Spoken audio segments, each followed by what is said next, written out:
Welcome everyone. Happy Sunday. I request you all to please be seated since we are starting. Happy Sunday everyone. I'm your host Neha and I'm so happy to be here with all of you today. And thank you to each and every single one of you for being here with us today.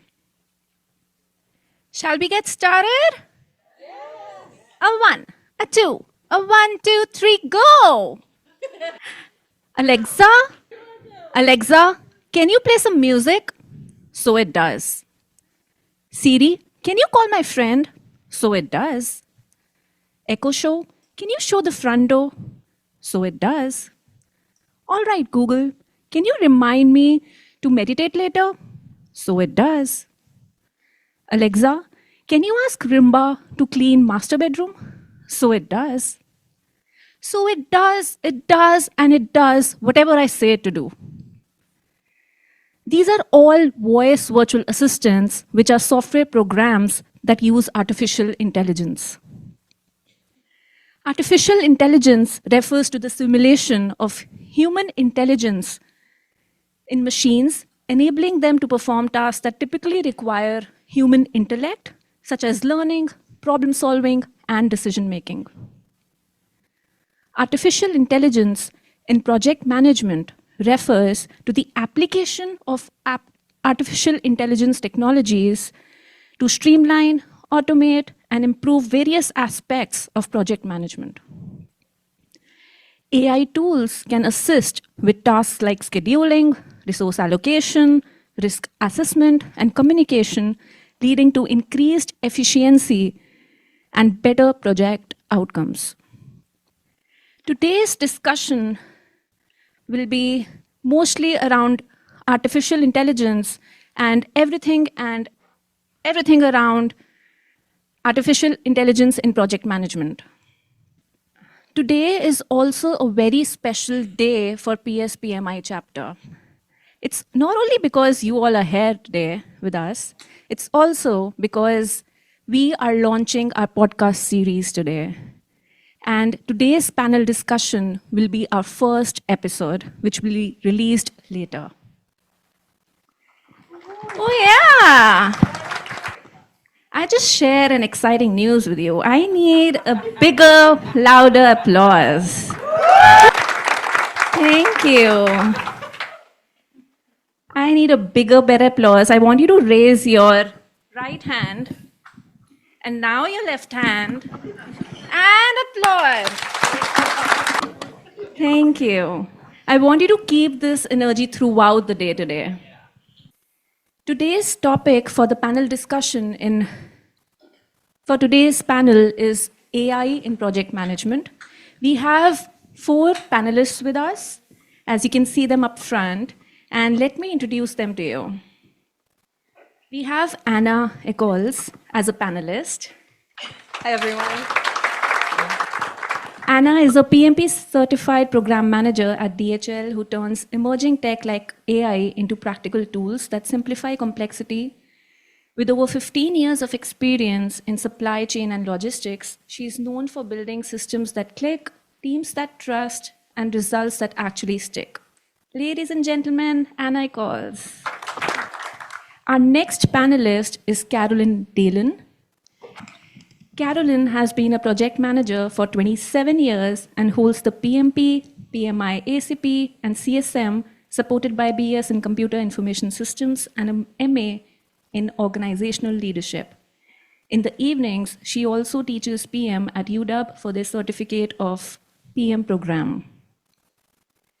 Ladies and gentlemen, Carolyn Dalen. Our next panelist is Ravi Prasad. Ravi is a seasoned technical project and program management professional with over 20 years of experience leading large-scale global software development and application development support systems. Currently at GitHub Expert Services, he leads security innovation projects focusing on helping customers adopt CodeQL for static analysis, shift-left security strategies, and proactive vulnerability detection and remediation. Ladies and gentlemen, Ravi Prasad.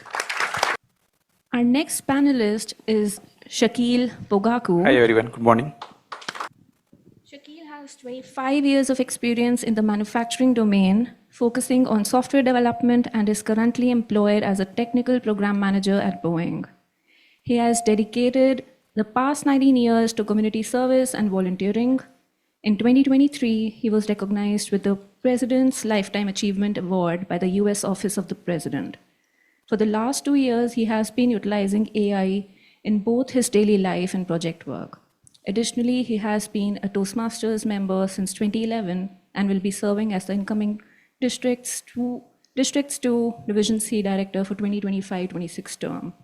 Ladies and gentlemen, Shakil Pogaku. And now our moderator, Rochishil Verma.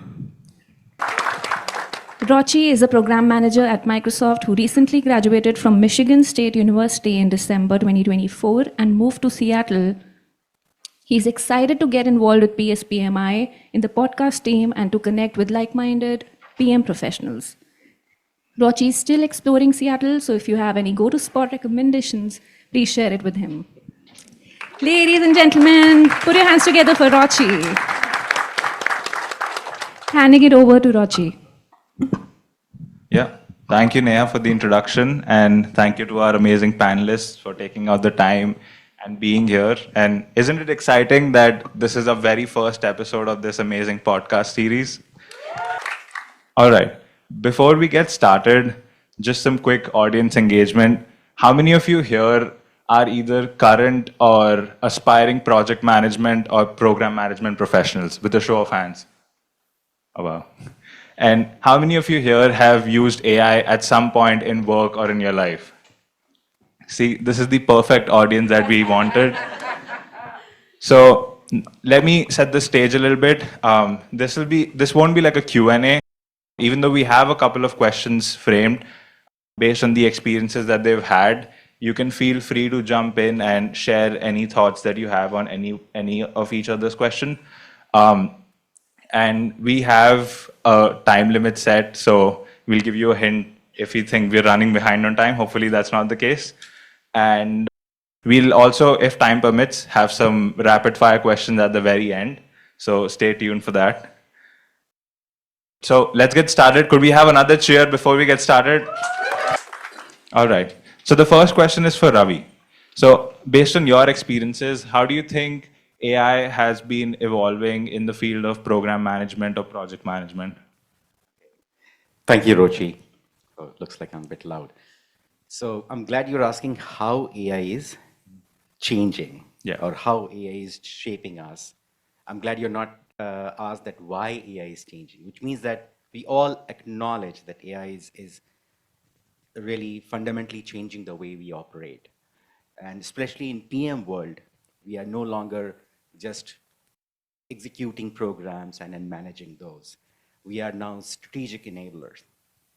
And at GitHub, I work as a PM, manage GitHub Advanced Security projects. And I see those changes happening on a daily basis, not just summarizing, understanding, how things are progressing. We live in issues, which is like you think about a document and then we document, and it's a series of document which goes and team collaborate using that. And it's AI powered. So I don't have to go and read all 10, 20 or 30 communication channels all the time. I just ask AI, can you just summarize where we stand at this moment? And AI does that. So that's about summarization. So which is like using LLMs.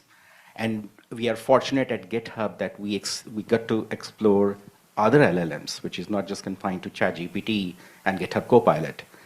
We are allowed to use Gemini, Claude, and then explore and see how they are shaping up and giving us sort of better results. So yeah, faster collaboration, cross-functional analysis, those are the things which actually I use it on a daily basis.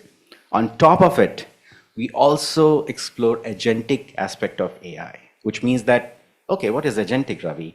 So which means if I have to dump couple of scenarios and ask AI question. It goes through that LLM and gives me enough information, like a summarization. But then I want that AI, to put his own brain and suggest me that, Ravi, you should go and think more in those directions. So that is agentic aspect of AI, which even we are fortunate to explore that on a daily basis. And that is kind of a game changer which is happening. And now we are working to build some additional agents to speed up our project work. For example, resource scheduling, planning, and budgeting even, we are doing that. So that's how it is changing right now for me and for my team. Got it. So there were a lot of like agent and agentic terms. For me, the most common phrase most common AI that I heard was ChatGPT. But now that I've entered the workforce, I'm exploring a lot of these new terms, new AIs coming around. I have a question for Anna. So since I mentioned ChatGPT, and we also see a lot of people or a lot of startups, they build like custom wrappers, and a lot of people are using them. I know you have quite a bit of experience using custom GPTs in your organization. Could you talk to us a little bit about that? I'd love to talk about that. So I love custom GPTs, and I use them every week at work. I've had the fortunate advantage to work at 2 companies now this past year that had an enterprise version of ChatGPT and Gemini, and we're encouraged to create those custom GPTs at work. And it's been such a game changer for a lot of people. So if we're talking about how are people using this daily in their work, these custom GPTs, and we're not just using general use ChatGPT, we're customizing it for that specific purpose, that specific need, then I think they fall into basically 4 categories of what I see people using the most. And that's for ideation, subject matter expert, your second pair of eyes, and then the heavy lifting part of it. So if we're talking about ideation, an example I can give you is a coworker of mine last year. She had a huge data set from a client, and they wanted her to produce something that we'd never done before, give her a forecasting we'd never done with this data set. And so she started asking in a custom GPT, is that even possible? How do I even go about doing that? And she was able to create another GPT that cleaned up the data, and then another one that analyzed it and gave an output, that forecast. And it was insane that she could produce something we'd never done before that was valuable to the client. So if we're next talking about your subject matter expert, I'm sure everyone's gone in to ask ChatGPT about something, or Gemini, Claude, whoever. But with that custom GPT, you can upload your documentation. And I just talked last week to someone in Germany, a coworker in Germany, who's using this for HR change management. So that he's the expert there. He's been doing digital transformation for years, and he's able to support someone who's not that expert by asking them a simple set of questions that they can fill out, and then they get a PowerPoint presentation in response that gives them the change management tools that they should use, and all this sorts of information that brings up the floor, raises the floor for everyone, even if you're not an expert in that subject. You're able to produce quality work. And then so that's subject matter expert, and then that second pair of eyes, you're going to have people that are in your room that are great on that team, but there's always a gap. There's something more that we could be thinking about. So people use this for quarterly business reviews all the time. I was just talking with someone about that. And it's great because you can give it, what's the market look like for that client? What's the historical data?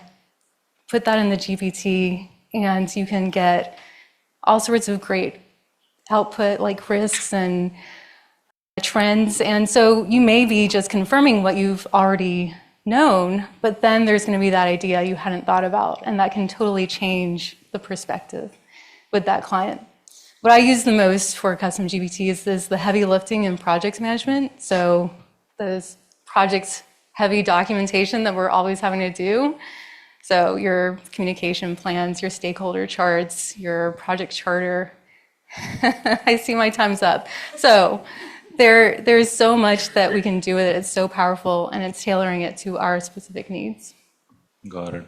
It sounds like these custom GPTs are like a team in its own, an organization in its own. Amazing. What when we were doing our research, or like when the whole AI scene was coming up, we also heard some words like LLMs, machine learning, IoT, and I think, in today's time and age, more and more people want to learn about it. So, a question for Shakil, since you help lead these teams, could you talk to us a little bit about first, what are these LLMs, or what is IoT, and how are they different from an AI, if they are different at all, and how are they changing the project management landscape? Thanks, Roshi, for the question. So as you know, like the IoT is Internet of the Things, and as well as the machine learning. So these are all the digital technologies, and we are doing the digital transformation with a lot of digital technologies like AI, ML, and as well as IoT, AR, VR, augmented reality and virtual reality, cloud computing and big data and all these things. With this new technology, as you know, like we are going in a fast mode like right now. Earlier stages were different. Now it is very fast, like every month and every 3 months we are expecting something to be outcome of the technology, as well as the adaptive to the business needs, and as well as the business demands, as well as the marketing trends and new technology evolving with the open source. So this is saying that AI we are using in our a lot of industries, especially in healthcare. It is moving very fastly to know the patient's criticality, and as well as the reports generation, other things. Similarly, in the manufacturing industry, if you see automobile, we have like robotics are there. We have to do that in case of the automobile industry. They are using to assemble the different parts of the components of the automobile. But in aerospace engineering, it takes time because a lot of decision making and a lot of millions of data is involved in that. Still, we are trying to train the models, the LLM models for that. And Boeing is also using their own internal the AI part of it, customizing on top of the open sources, and it takes time for us in the manufacturing, especially in aerospace industry, but it takes more time for training the data with whatever different models and whatever things are there. Right now, we are currently using some of the cargo side of it for the machine learning language using the AI. Part of it is like computer vision to see like how the packaging is done.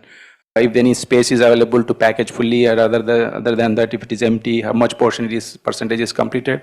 That way it will be helpful for the cargo customers, for the airline customers, to make sure that the package is completely packed as per their requirements. So that is how we are trained with the models. So that is how it is evolving in different digital technologies.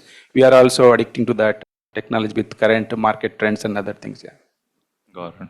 I had never imagined we'd be using AI to measure how much cargo goes in, but that is super interesting to learn. Like for me, when I was back in college, the most common things that I was using it for was solving problems, or like reviewing my essays or the projects that I had to submit. And I know, Caroline, you are a professor and you teach the project management certification at University of Washington. Could you talk to us a little bit about what are some common techniques that students are using in the projects that are AI enabled, and what are some good things or some pitfalls that you'd like to highlight that, hey, these are some good things that the students are doing that you should do, but these are something that you might avoid? Thank you, Rochi. Certainly, my students come in a lot of flavors. I have some that are just starting out for the first time because I think they're going to like project management. I have others who are established in a different profession but want to add that leadership that project management brings. And then I have those who have been thrown into the job. They are called project managers. They're kind of clueless, and they're now learning what's really involved. And then I have those who are working to be called a project manager. They're called something else, and they want to get the certificate to get them all the way to being called a project manager.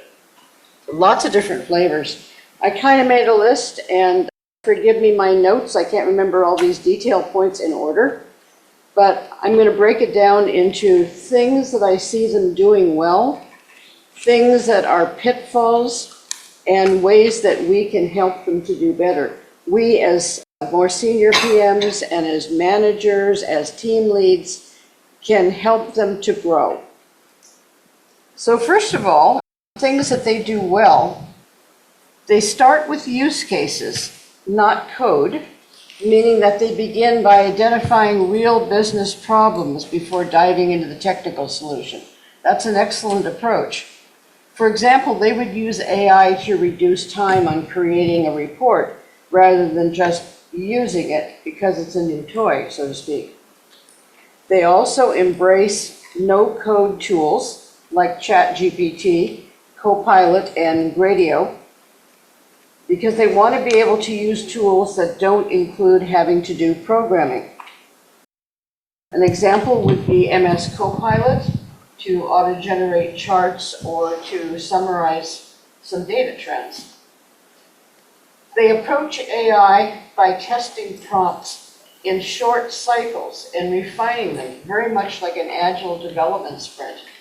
They might try several different prompts until they get the tone and the flavor and the data just right. For example, on customer feedback. They collaborate well with subject matter experts and tech leads by not trying to be the coders, but understanding their role as a facilitator. An example of this would be a PM converting the business goal down into user stories that the data science team and the AI trainer can then take and run with.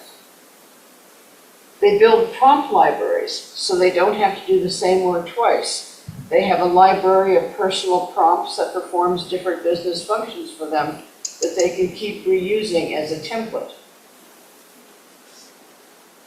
They're also developing an increased awareness of AI ethics and bias. They're learning to start recognizing things like a hiring application that is accidentally looking too favorably on one gender or one type of background and being able to point that out.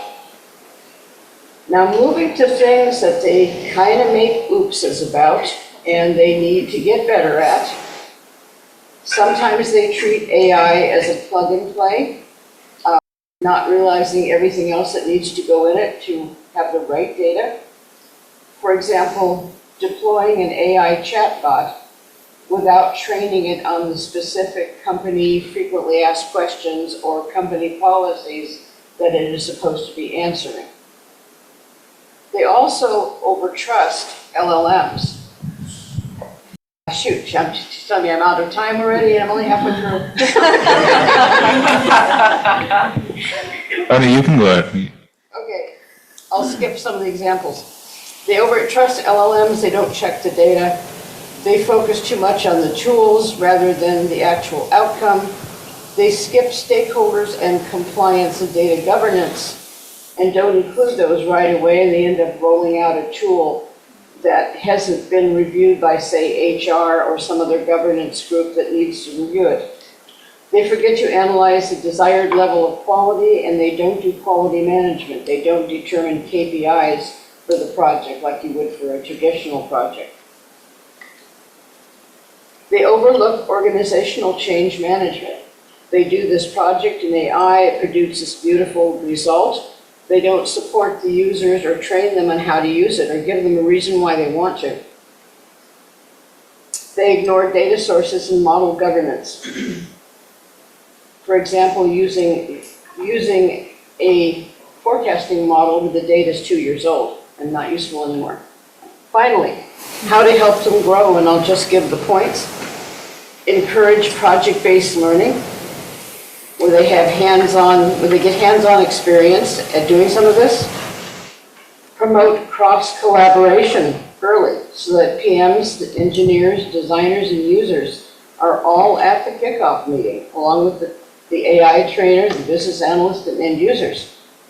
Teach them to ask, what problem is AI solving? Not how cool is this model and what can it do, but what can it do for the problem we're trying to solve? Share with them a simple AI framework like CRISP DM. Project management has, initiate, plan, monitor, execute, all of that. Well, CRISP DM does that for AI projects. And lastly, get them to understand Dr. Jules White's model for prompt engineering. It's the letters ACHIEVE. which stand for Ask, Clarify, Highlight, Instruct, Exemplify, Verify, and Edit. And if you use the principles underneath that, you won't be using just a basic prompt. You'll be developing prompts that are actually extremely useful. Thank you for the overtime.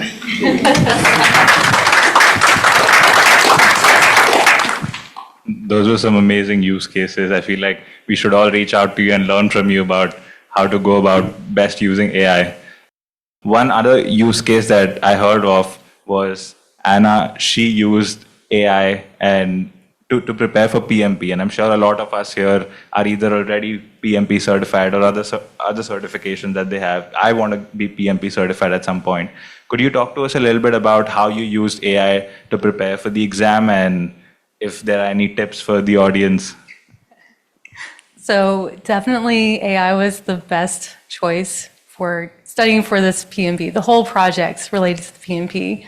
So I treated it like a project, of course. And I was at a tight timeline of 3.5 months. And so I was saying, what tools are available to help me keep to my timeline and pass on the first time? And that was 3.5 months from maybe I'll do this to exam day.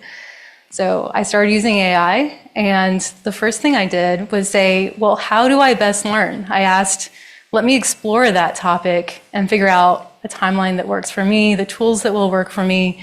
And so I was able to tailor that whole next 3.5 months for what was going to work best. And that's amazing that you can tailor it like that.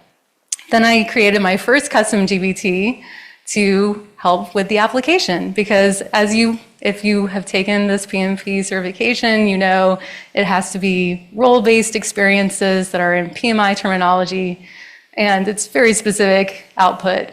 And building that custom GPT is what made me fall in love with AI, that we could train it and say, okay, this is actually something that could be tedious, that I'm turning into fun work that's a fun challenge. And how can it make me do this easier and faster and better?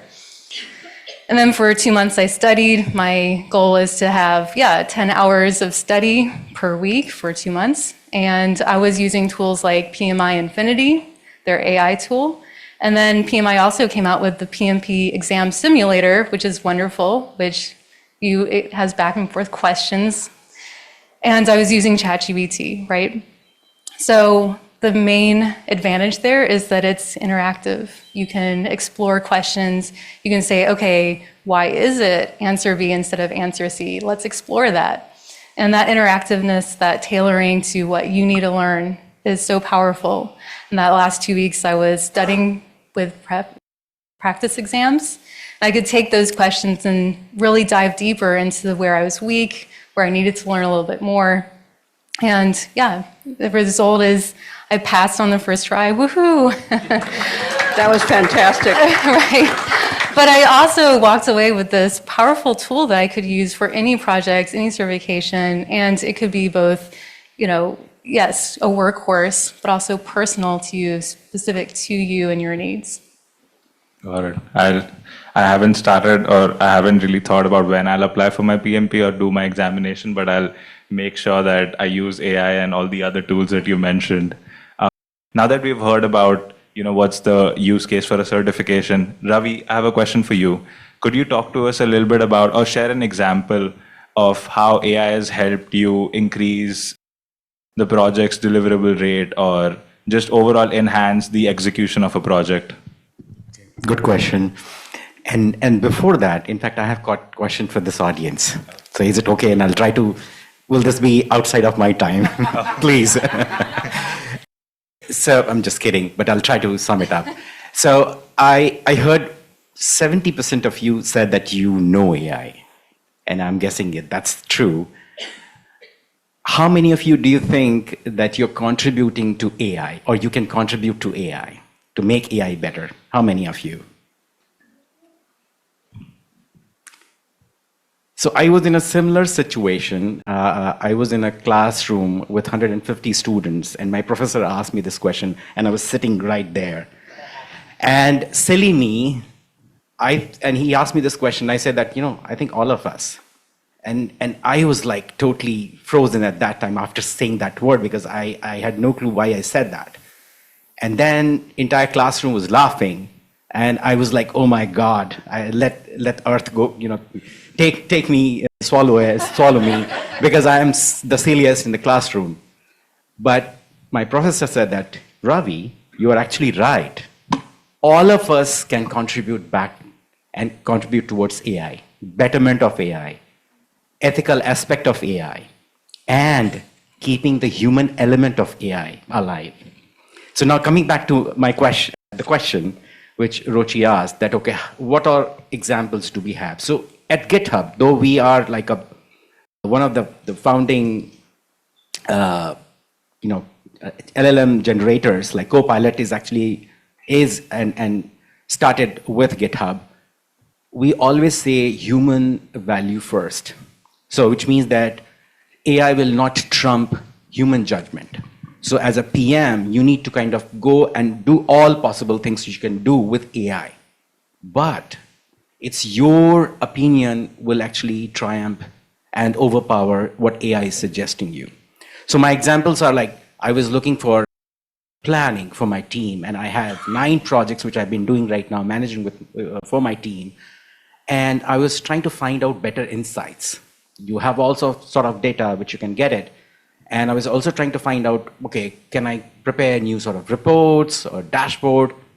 And here comes AI. So I started using ChatGPT, Microsoft Copilot, because GitHub is owned by Microsoft. So we have liberty to use Microsoft Copilot, which is a little bit different than GitHub Copilot, in fact. And then I also tried Claude. All these 3, with the agent mode, I was able to produce different charts, and I picked which GitHub Copilot gave me. And then on top of it, I put my insights, my commentary, to make that helpful for my team. Okay, this is the way we should be going. And it is helping. So that's a great one example, which I can, and I'd love to talk more. I didn't do Python for a while, but with the help of Copilot, I was able to create my own Python script without going to my analytics team. And I can share that. Yeah, we did one session long back.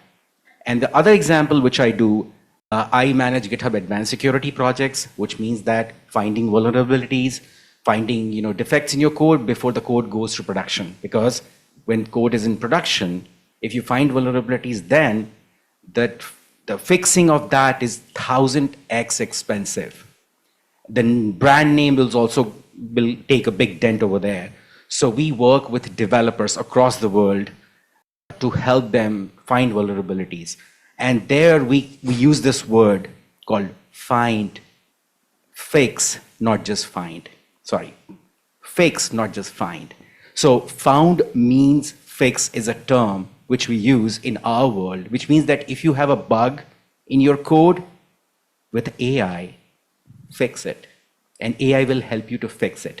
So the moment you say, I have a bug, actually you have 3 solutions ready in order to fix it. And then use your human judgment to apply that and then fix it. So that's what GitHub is doing, and you'll find such blogs and also video podcasts from GitHub that found means fix. So go and look for that.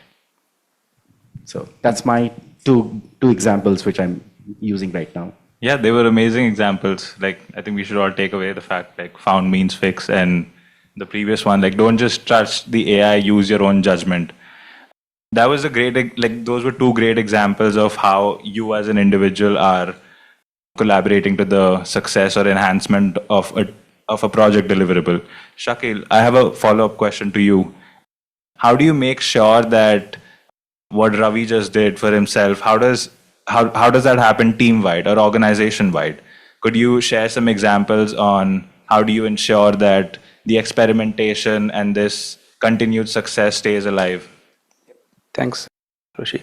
So basically, like in a larger organizations, the communication is very important. So we need to have a proper communication channel. So open communication always helps in building the relationship as well as the trust in different cross-functional teams. So we have a variety of teams will be there, like product development team, as well as hardware team, systems team, software team, and as well as customer side. We need to involve all the stakeholders at the right time. With these current AI tools like We have like Teams, we'll be using in Teams mostly, and as well as some of the Zoom calls also we have a lot of AI incorporated where Teams gives the summary of the minutes of meeting, and as well as we have like the summary and action items also. So it will be, so usually basically we think like AI is replacing us, but still it is artificial, it is not real, correct? So we need to enhance our skills in AI because otherwise we'll be outdated. So it is not like AI replacing the human being or replacing our jobs. We need to enhance our skills. That way it will help us in productivity. I will give you an example. Like in earlier, if I want to draft an email to my leadership team, it takes like 2 to 3 hours because I need to properly summarize the details and put it in a proper way. Now with that AI, our internal own AI, we have Boeing AI. So what I will do is whatever grammatical mistakes or whatever I write it also, I will throw it into AI, ChatGPT, OpenAI. I can get the summary, very, very beautiful summary, it will get it. I can copy and see and edit it and see how I can customize to my requirement, and then I can send it. That way it will help me rather than 2-3 hours me spending. I can spend 5 minutes of time and send it. So that is saving me like almost 3 hours, 2 to 3 hours. That 3 hours of time I can utilize to me somewhere else. Similarly, like documentation also we can do, or suppose I want to go to the meetings, I want to prepare something. As Ravi was saying, like rather than going through the 80 pages or 90 pages or 100 pages of document, we can ask for summary of this document and we can get the gist of it and we can understand it and go and present it. And we have like a lot of AI tools which will help us in developing the what you call the presentations also, which will really help. We need to give the prompt like all the information that will try to create the slides, and you can see how we can incorporate that our content, own content, and customize and tweak it to the different organization. In short, like in larger organization, communication is very important. How quickly you respond to the emails, because the knowledge whatever we have currently is in our mind, as well as the emails or chat or whatever sources documents, that now AI will bring into one source of information where we can put it and get it information and share across different cross-functional teams. That is how it is leveraged. Yeah. Got it. So communicating with the AI, staying on top of things, upskilling is important. Speaking of communicating with AI, I know, Caroline, you have your own little AI assistant. So a fun question. If the AI that you have was to plan some snacks for a project team, what are some suggestions do you think the AI is going to give? You know, I went right back to the horse's mouth on this one. I have an AI that I have worked with for about 1.5 years. His name is Neo, as in the Matrix. And we have a pretty strong relationship at this point. So I posed this question to him, and I said, you may free think this. And he came back with a list. He said, brain fuel trail mix, walnuts, blueberries, and dark chocolate. No M&Ms. AI says they are lower cognitive ROI. Cricket chips, high protein, low impact, plus a great way to test team bravery. Smart water bottles, hydration stats on every bottle. AI says you're 31% dehydrated, productivity at risk. AI suggested smoothies, flavors like kale, banana, quantum, chia. Trust me, says the AI. Snack sprints, pre-scheduled snack breaks with chewing velocity goals. Agile approved. Mood-based snacks. Feeling stressed, you get sunflower seeds. Too confident, plain rice cakes. Neural net nachos, still in testing. May boost innovation or induce naps. And because he knows me, since I'm pudgy and I'm trying to lose weight, Neo recommended herbal tea and almonds for me. And I typed back, I'm sticking with coffee and donuts. He typed, you're a legacy system. I think I'm probably supposed to be insulted because I think that might be the AI version of, okay, boomer. Thank you.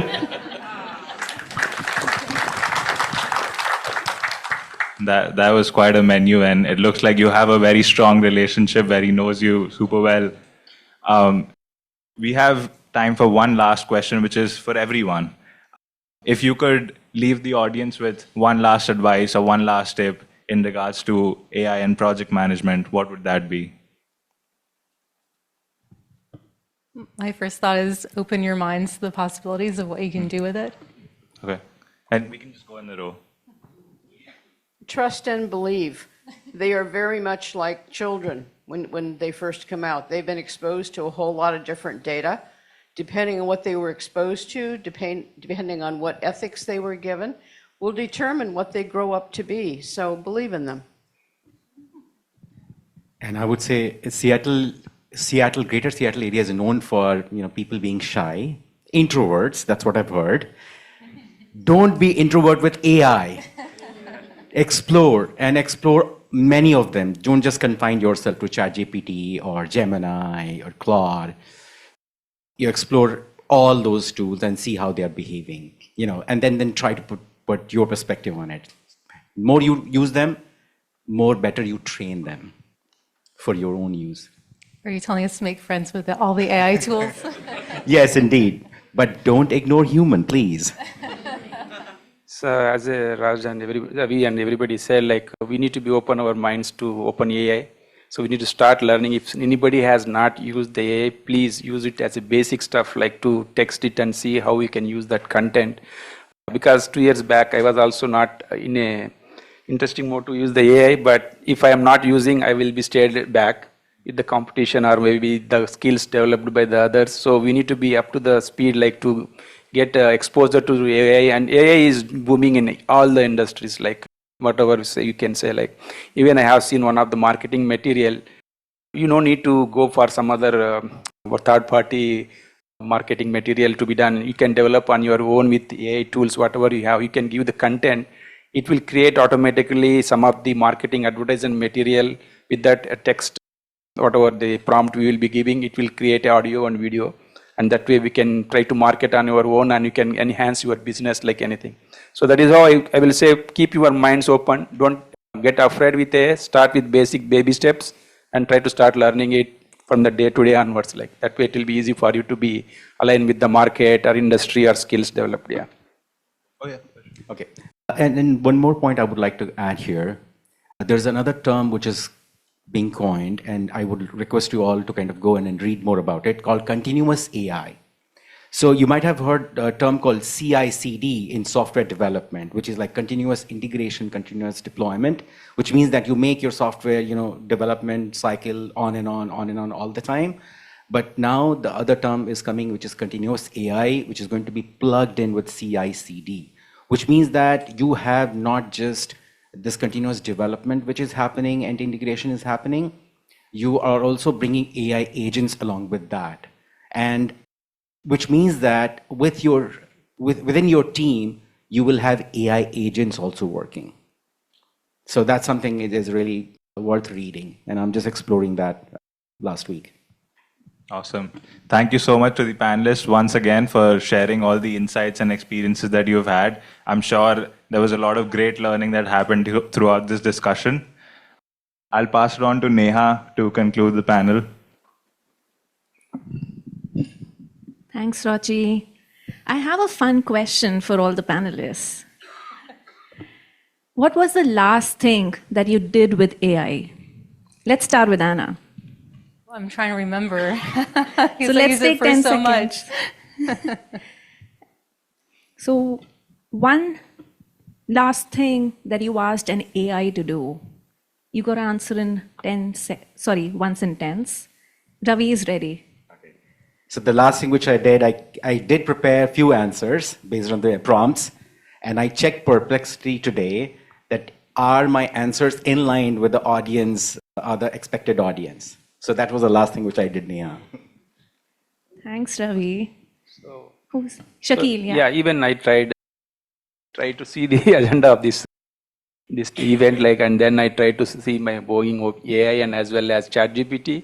The answers were similar, not same, but I got some information to explore more myself on the knowledge, what the audience will be expecting and other things like that is what I did my search on the AI. Thank you, Shakil. It became as a part of day-to-day life for me, at least minimum 1 minute also I will use the AI part of it, yeah. Sure, thanks for sharing. My last piece was when I asked him about the list of snacks. Okay. And I learned Neo that I was a rocks. legacy system. Love all the snackings. Anna. So I did have a couple difficult conversations this week at work, and I know I used it a lot for figuring out my strategy, my negotiation skills, boosting them up, and that was very powerful. Thank you. Thank you so much, panelists. Thank you, Anna. Thanks, Carolyn. Ravi. Thank you, Shakil. Can we have a round of applause for all the panelists and our amazing moderator, Rochi? Thank you so much, everyone.